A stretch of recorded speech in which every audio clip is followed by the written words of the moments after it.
Halo, jumpa lagi dengan channel ini.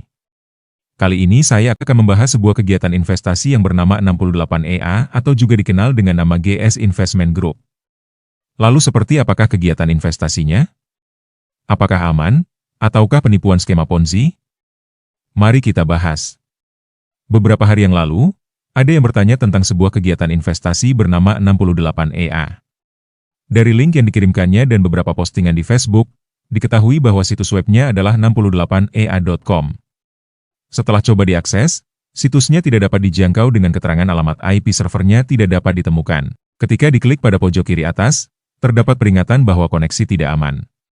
Disarankan untuk tidak memasukkan informasi sensitif apapun di situs ini, misalnya sandi atau kartu kredit, karena penyerang dapat mencurinya.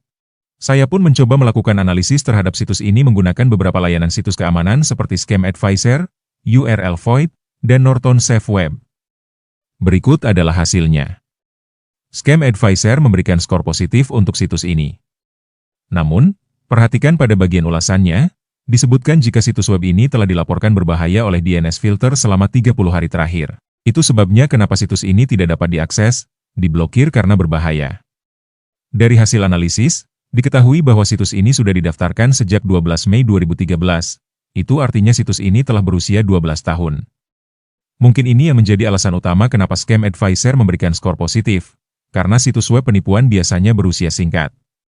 Selanjutnya, dari analisis menggunakan layanan URL Void, terdeteksi ancaman oleh 3 perangkat keamanan, yakni Avira Antivirus, Bitdefender, dan CRDF. Keterangan menurut Bitdefender, situs 68ea.com mengandung malware, dan status berdasarkan CRDF juga berbahaya. Dan penelusuran terhadap alamat IP-nya, terdapat 15 situs web yang menggunakan alamat IP ini. Dan 5 diantaranya, terdeteksi sebagai situs berbahaya. Begitupun dengan hasil analisis menggunakan Norton Safe Web yang juga memberikan peringatan berbahaya terhadap situs 68ea.com.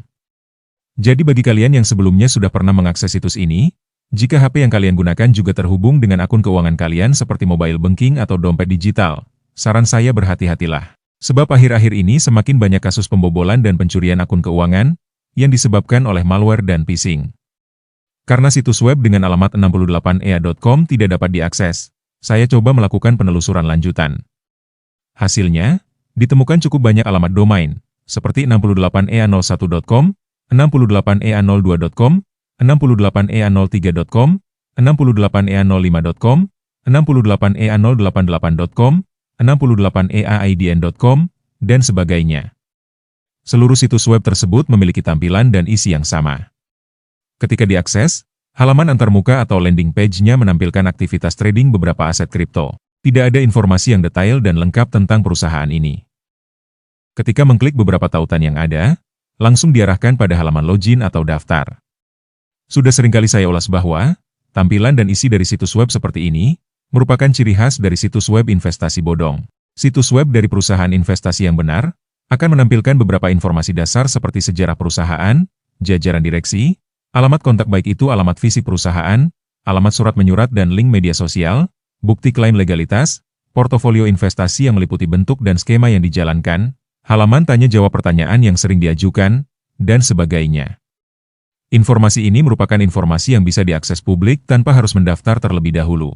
Mendaftar adalah pilihan selanjutnya setelah mempelajari seluruh informasi yang disediakan, dan yakin bahwa investasi tersebut aman. Lalu perhatikan alamat emailnya, menggunakan alamat Gmail yang merupakan domain gratisan. Sebuah perusahaan besar keuangan menggunakan email gratisan?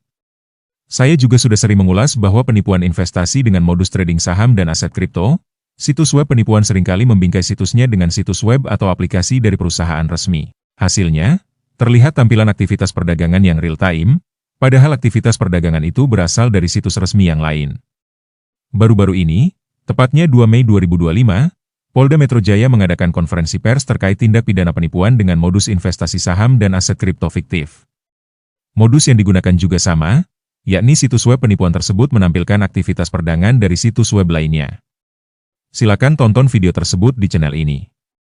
Karena tidak menemukan informasi yang saya butuhkan di situs tersebut, penelusuran kembali dilanjutkan. Dan hasilnya, dari beberapa postingan, saya menemukan beberapa dokumen yang dijadikan sebagai bukti klaim legalitas kegiatan investasi tersebut. Salah satu akun Facebook yang sering membagikan postingan terkait investasi 68EA atau GS Investment, memposting sebuah dokumen yang dari isinya sepertinya merupakan surat pernyataan komitmen berupa jaminan garansi investasi untuk para investornya. Pada bagian atas dituliskan nama perusahaan ini adalah GS Investment Group Incorporation dengan nomor ID entitas 31000279373714. Pada bagian bawah terdapat informasi orang yang menjadi pemberi garansinya. Terdapat cap jari dan tanda tangan, dan perusahaan yang memberikan garansi yaitu GS Investment Group Incorporation. Masa berlaku dari surat ini adalah 10 tahun, terhitung efektif sejak 1 Maret 2022 hingga 1 Maret 2032. Namun dari stempel yang digunakan, nama perusahaannya adalah 68 Exchange Limited. Menurut saya ini aneh, karena kedua nama tersebut, baik GS Investment maupun 68 Exchange, sama-sama merupakan entitas perusahaan. Bagaimana bisa satu kegiatan investasi, tapi dijalankan dua perusahaan? Karena perusahaan ini diklaim terdaftar di Colorado, saya pun coba melakukan penelusuran di situs coloradosos.gov.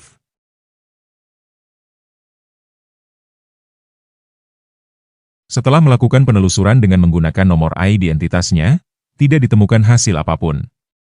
Lalu saya coba melakukan penelusuran menggunakan namanya dan berikut adalah hasilnya. Nama GS Investment Group Incorporation. Status Good Standing. Nomor ID 20241861127. Tanggal pendaftaran 18 Agustus 2024. Wilayah Hukum Colorado. Periode laporan bulan Agustus. Alamat kantor pusat dan surat menyurat 122E nomor 19 AV, Denver, Colorado, kode pos 80203 Amerika Serikat. Nama pendaftarnya adalah Anthony Smith. Dalam ulasan saya tentang penipuan Weapon, NITG, Risetcar, wajib untuk mewaspadai kegiatan investasi dari perusahaan yang diklaim terdaftar di Colorado. Kenapa? Terdapat masalah yang serius terkait perizinan usaha di Colorado.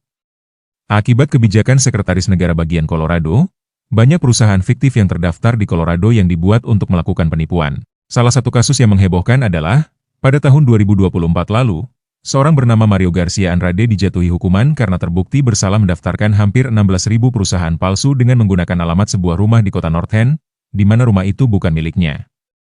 Bayangkan, dari satu orang saja, bisa mendaftarkan hampir 16.000 perusahaan palsu. Silakan tonton video ulasan saya yang terkait dengan Weapon, NITG, dan Risetcar. Jadi, jika kalian ditawarkan investasi dari perusahaan yang berasal dari Colorado, waspadalah. Terutama jika perusahaan tersebut usianya belum lebih dari 1 tahun, hindari karena rentan berpotensi perusahaan fiktif. Kenapa? Ketentuan batas waktu jatuh tempo periodik laporan bisnis di wilayah hukum Colorado, paling telat 2 bulan terhitung sejak ulang tahun pendaftaran bisnis. Misalnya sebuah bisnis didaftarkan pada 1 Mei 2025, maka paling telat laporan pertamanya jatuh pada 1 Juli 2026. Ini bisa dicek pada bagian halaman Filing and Documents History atau sejarah pengarsipan dan dokumen. Untuk perusahaan yang baru didaftarkan atau belum berusia lebih dari 1 tahun, hanya ada dokumen pendaftarannya. Jadi belum bisa mengetahui apakah perusahaan tersebut benar-benar nyata ataukah fiktif.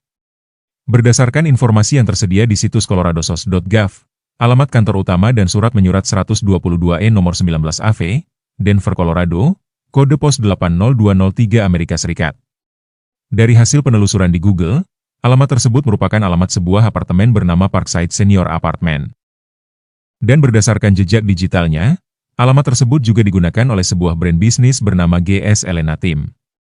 Dari hasil penelusuran, alamat situs webnya adalah gselenateam.net. Dari bukti legalitas yang ada di situs web tersebut, juga menggunakan legalitas dari GS Investment Group yang didaftarkan Anthony Smith. Dan berdasarkan hasil penelusuran di situs b2bhin.com, alamat yang digunakan oleh GS Investment Group juga digunakan oleh dua perusahaan yakni ABASTRFX Global Limited dan KCWEX Limited. Selain mendaftarkan GS Investment Group, Anthony Smith juga mendaftarkan 32 perusahaan lainnya. Dengan demikian, ada 33 perusahaan yang didaftarkannya termasuk GS Investment. 33 perusahaan tersebut didaftarkan di wilayah hukum Colorado. Dari ke-33 perusahaan tersebut, 3 perusahaan dibubarkan secara administrasi, 6 perusahaan dibubarkan secara sukarela, 13 perusahaan ditetapkan sebagai delinquent, 1 perusahaan berstatus non-compliant, dan 10 perusahaan sisanya berstatus good standing. Lalu apakah 10 perusahaan dengan status good standing adalah perusahaan yang dapat dipercaya? Pertama harus dipahami apa yang dimaksudkan dengan status good standing tersebut.